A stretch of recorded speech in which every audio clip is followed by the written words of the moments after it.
Oke, selamat malam sahabat properti. Kembali lagi dengan saya Devisa Fitri di acara Bincang Legal. Hari ini kita akan membahas satu akta yang sering banget dipakai nih, tapi juga sering disalahpahami, yaitu Akta PPJB, Perjanjian Pengikatan Jual Beli. Bersama saya sudah hadir para narasumber, ada Mas Maulana, yaitu salah satu legal corporate. Kemudian ada Mbak Emma sebagai legal dari developer. Kemudian ada Mas Gunawan, salah satu staf aktif nih di kantor notaris. Halo, salam kenal. Kemudian ada Mbak Lucy juga, mahasiswi kenotariatan. Halo, selamat siang. Dan kemudian ada Pak Levi sebagai anggota dewan atau masyarakat yang sering mengalami proses PPJB. Oke, kita akan kupas tuntas tentang PPJB dari pengertian, fungsi, sampai contoh kasus nyata nih. Diskusi ini mungkin sangat penting karena PPJB sering dianggap sudah aman, padahal secara hukum tidak selalu demikian. Yang pertama kita ke Mas Maulana nih, banyak masyarakat yang merasa sudah aman setelah menandatangani PPJB di hadapan notaris. Dari sudut pandang hukum, sebenarnya apa sih posisi hukum PPJB itu sendiri, Mas Maulana? Baik, Mbak Devi, di sini saya akan menjelaskan mengenai PPJB ya. Secara yuridis, PPJB merupakan perjanjian obligator, bukan perjanjian kebandaan. Artinya, PPJB hanya menimbulkan hak dan kewajiban antara para pihak, tetapi belum mengalihkan hak kepemilikan atas tanah.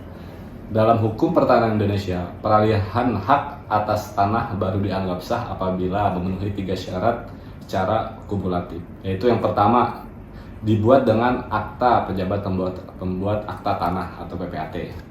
Lalu yang kedua, dilakukan secara terang dan tunai. Dan yang ketiga, didaftarkan di kantor pertanahan. Karena PPJB tidak memenuhi ketiga syarat tersebut, maka PPJB tidak dapat dianggap sebagai perbuatan jual beli tanah yang sah menurut hukum agraria, melainkan hanya sebagai perjanjian pendahuluan sebelum dilakukannya jual beli yang sebenarnya. Jadi di sini adalah PPJB adalah pengantar atau perjanjian pendahuluan untuk tahap berikutnya, yaitu AJB.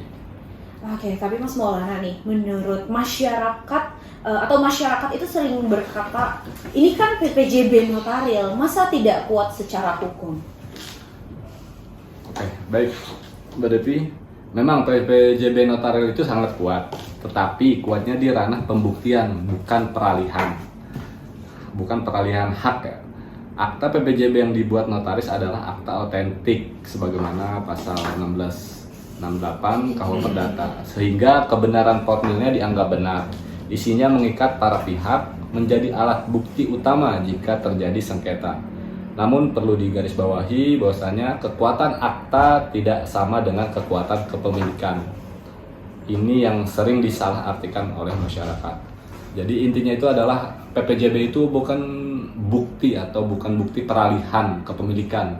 Itu dia perjanjian pendahuluan lagi, kita kembalikan ke situ untuk membeli suatu properti atau tanah gitu. Oke, Mas Maulana, dalam praktiknya ya, sebenarnya kapan sih PPJB itu boleh dan layak untuk dibuat? Oke, PPJB boleh dibuat jika ada alasan hukum yang sah.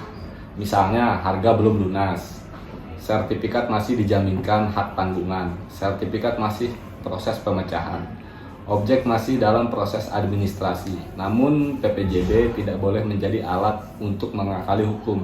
Contohnya menghindari pajak, menghindari ketentuan terang dan tunai, menunda AJB tanpa alasan yang sah. Oke, baik. Gitu. Kemudian menurut Mas Maulana nih, apa sih konsekuensi hukum jika salah satu para pihak itu melakukan one prestasi? Oke, dalam konteks PPJB, one prestasi dapat berupa tidak membayar harga, lalu tidak menyerahkan objek, tidak membuat AJB sesuai kesepakatan yang sudah disepakati di PPJB, lalu akibat hukumnya pembatalan perjanjian, ganti rugi, eksekusi, klausul denda. Namun tidak ada peralihan hak meskipun pembayarannya sudah 100%. Oke, sekarang kita masuk ke sudut pandang yang sering menjadi sorotan, yaitu legal developer ya, Mbak Emma. Jadi PPJB itu hampir selalu digunakan dalam penjualan properti oleh pengembang. Dari sisi legal developer sendiri nih Mbak Emma, sebenarnya apa sih posisi PPJB itu? Baik, dari perspektif legal developer, PPJB adalah instrumen yang strategis yang berada di titik temu antara kepentingan bisnis, kepastian hukum, juga perlindungan konsumen. PPJB bukan hanya dokumen transaksi, tapi alat manajemen risiko hukum. Begitu. Oke, boleh dijelaskan lebih detail lagi Mbak Emma seperti apa konsepnya? Baik, praktik pengembangan properti penjualan sering dilakukan saat bangunan belum selesai, sertifikat belum siap, legalitas masih berjalan paralel dengan pembangunan tanpa PPJB, developer tidak memiliki kepastian pembayaran, konsumen tidak memiliki dasar hukum untuk menuntut PPJB yang menjadi jembatan kontraktual agar kedua belah pihak memiliki kepastian hak dan kewajiban meskipun peralihan hak belum dapat digunakan. Oke, menurut Mbak Emma, apa sih tanggung jawab utama dari legal developer sebelum PPJB dibuat? Ini bagian yang sering diabaikan. Legal developer tidak boleh hanya fokus pada penjualan, tetapi fokus memastikan kelayakan dari objek hukum tersebut. Status tanah harus jelas, tidak dalam sengketa, tidak bermasalah secara perizinan, keterbukaan informasi, kondisi sertifikat, status hak tanggungan, kemudian tahapan pembangunan, klausul tidak memberikan konsumen, tidak sepihak, tidak mengandung klausul baku yang dilarang. Jika developer menyembunyikan fakta hukum tersebut, maka BPJB berpotensi dinyatakan batal atau dapat dibatalkan. Begitu. Oke Mbak Emma, boleh bisa diberikan salah satu contoh kasus PPJB yang dibuat oleh developer ini? Misalnya, developer menjual rumah inden, PPJB dibuat sebelum adanya IMB atau PBG selesai. Konsumen tidak diberitahu risiko keterlambatannya, akibatnya konsumen menuntut pembatalan. Developer diwajibkan mengembalikan dana plus denda. Pelajarannya, PPJB harus mencerminkan kondisi nyata dari proyek tersebut. Oke, kita sudah membahas PPJB dari sisi legal ya, baik legal developer ataupun legal corporate. Sekarang saya ingin mengajak mahasiswi kenotariatan untuk masuk sebagai calon notaris. Bagaimana sih mahasiswa kenotariatan ini melihat posisi PPJB dari sudut pandang akademik? Baik, kita sudah membahas PPJB dari sisi legal, baik dari legal developer ataupun legal corporate. Sekarang saya ingin mengajak mahasiswi kenotariatan untuk masuk nih sebagai calon notaris. Bagaimana sih akademisi kenotariatan itu melihat posisi PPJB dari sudut pandang akademik? Baik, terima kasih Mbak Devi atas pertanyaannya. Betul seperti Pak Maulana yang tadi sampaikan ya, bahwa PPJB sangat relevan untuk menjelaskan perbedaan perjanjian obligator dan perjanjian kebendaan. Karena di masyarakat itu sering terjadi kekeliruan pemahaman seperti itu. Oke, apa sih yang paling ditekankan dalam kajian kampus terkait PPJB? Yang paling ditekankan adalah dalam pasal 1320 KUH Perdata Mbak Devi, yaitu kesepakatan, kecakapan, objek tertentu, sebab yang halal. Dalam PPJB ini sering ditemukan masalah pada kesepakatan yang tidak seimbang. Sebab yang tidak halal, misalnya untuk menghindari pajak ini yang membuat PPJB berpotensi batal atau dapat dibatalkan. Oke, Mbak Lucy, apakah ada perbedaan nih antara teori kampus dan juga di lapangan? Tentu saja sangat ada ya, perbedaannya sangat terasa di kampus. PPJB diposisikan sebagai perjanjian pendahuluan, Mbak Devi. Oke, kita sudah membahas PPJB dari sisi hukum dan juga praktik nih. Sekarang saya ingin mendengar langsung pengalaman dari masyarakat sebagai pihak yang benar-benar merasakan dampaknya. Boleh diceritakan dari awal bagaimana pertama kali Pak Levi mengenal perjanjian pengikatan jual beli? Awalnya saya tidak tahu apa itu PPJB. Saya hanya ingin membeli rumah untuk keluarga. Terus developer mengatakan, tenang Pak, kita buat PPJB di notaris saja. Saat itu saya pikir ya sudah, kalau sudah di notaris berarti itu sudah aman. Saya tidak terlalu banyak bertanya, karena ya percaya aja sih. Oke Pak Levi, pada saat itu apakah Pak Levi mendapat penjelasan lengkap dari notaris? Jujur saja, penjelasannya ada, tapi saya tidak benar-benar paham. bahasanya terlalu hukum. Saya hanya menangkap intinya nanti akan dibuat AJB. Sekitar 1 tahun kemudian rumah belum selesai, AJB juga belum dibuat. Tapi saya sudah membayar hampir lunas. Saat saya tanya, jawabannya selalu masih proses. Terus baru belakangan saya tahu ternyata tanahnya masih diagunkan ke bank. Oke, bagaimana perasaan Bapak saat itu setelah mengetahui bahwa PPJB-nya terdapat sengketa? Kaget dan panik. Saya merasa uang sudah keluar, tapi hak belum ada. Nah, di situ saya baru sadar PPJB tidak memberikan kepemilikan. Oke, kita sudah membahas perjanjian PPJB dari sisi risiko, kemudian dari legal developer, dari akademik. Sekarang saya ingin masuk ke jantung persoalan, yaitu peran notaris itu sendiri. Sebagai pejabat umum, apa sebenarnya posisi notaris dalam pembuatan PPJB, Pak Gunawan? Oke, terima kasih Mbak Devi dan untuk teman-teman semua. Nah, ini harus diluruskan dulu dan penting sekali nih. Yang pertama adalah notaris itu bukan pihak dalam sebuah transaksi. Jadi dia pihak tengah ataupun pihak luar ya, sebagai jembatan antara para pihak. Nah, notaris adalah pejabat umum yang diberi kewenangan oleh negara untuk membuat akta otentik, Mbak Devi. Dia menjamin kepastian hukum, kemudian menjaga kebenaran formilnya, memberikan perlindungan hukum yang seimbang. Dan dalam PPJB, notaris tidak bisa menjamin objek tersebut bebas masalah atau bebas sengketa, tetapi menjamin bahwa para pihak hadir secara sah, jelas dan terang, dan pernyataan mereka dituangkan dengan benar dalam akta yang sesuai dengan ketentuan undang-undang yang berlaku di negara Indonesia. Seperti itu aja, Mbak Devi. Oke, Pak Gunawan. Sebenarnya apa sih dasar kewenangan notaris dalam membuat PPJB, Pak Gunawan? Oke, baiklah. Untuk kewenangan notaris itu bersumber utamanya pertama dari Undang-Undang Jabatan Notaris sendiri ya. Kemudian ada hukum perdata yang tadi sebelumnya Mbak Lucy bilang tentang perjanjian. Dan kemudian PPJB adalah perjanjian perdata biasa, sehingga boleh ya, dan sah dibuat oleh notaris.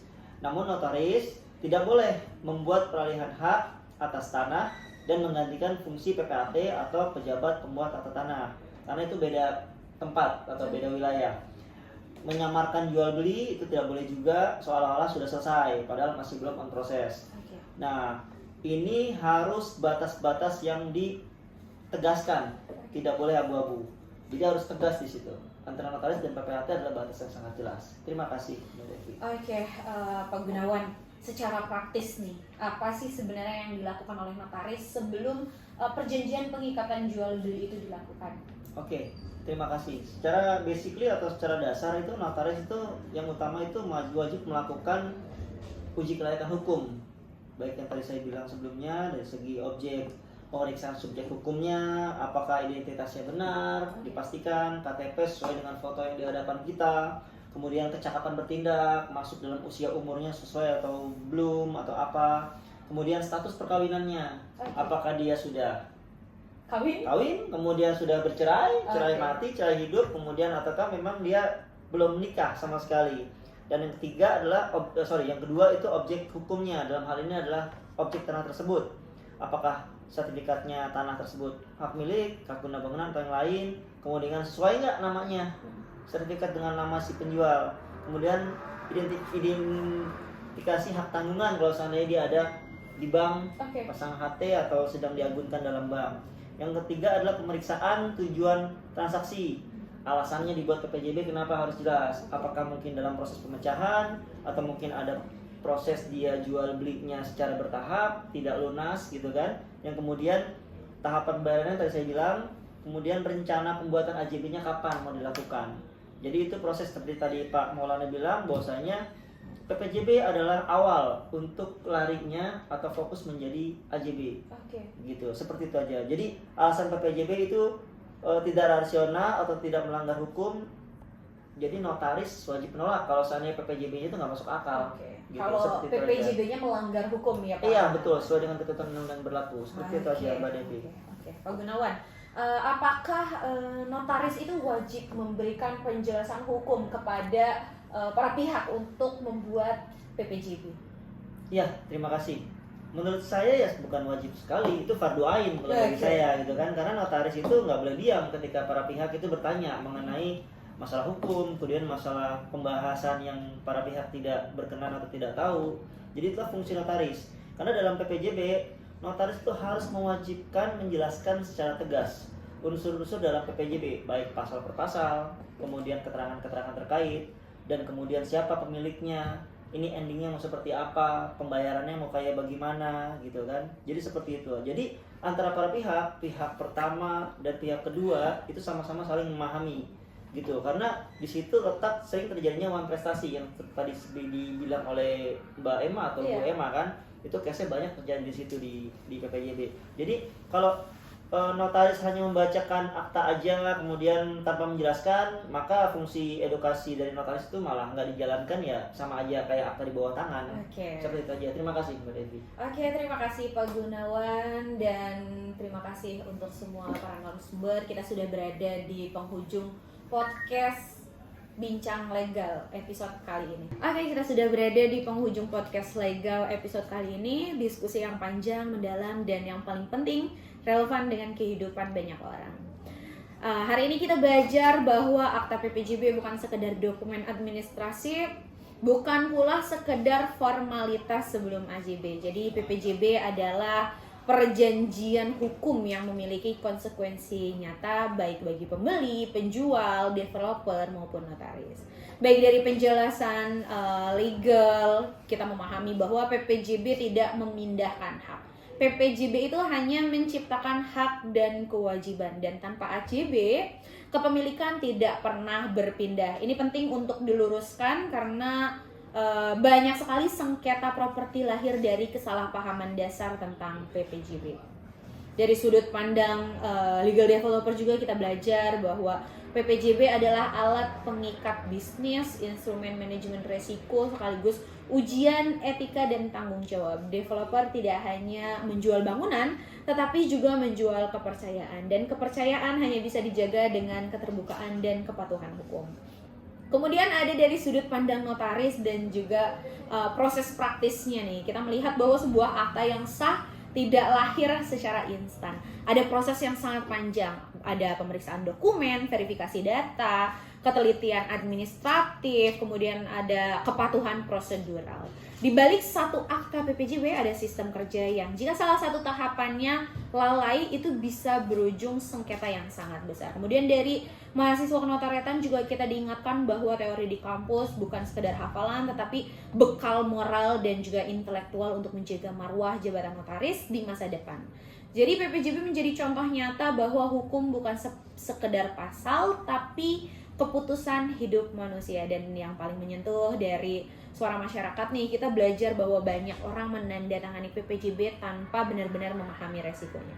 Banyak yang baru belajar hukum setelah masalah muncul. Ini menjadi pengingat keras bahwa edukasi hukum bukan kemewahan tapi kebutuhan. Semoga diskusi ini membuka wawasan kita semua bahwa hukum hadir bukan untuk menakut-nakuti tetapi untuk melindungi, asalkan dipahami dan dijalani dengan benar. Terima kasih kepada seluruh narasumber yang telah berbagi ilmu dan pengalamannya. Terima kasih juga kepada Sobat Legal yang sudah menyimak hingga akhir. Saya Devi Savitri undur diri, sampai jumpa di episode Bincang Legal berikutnya.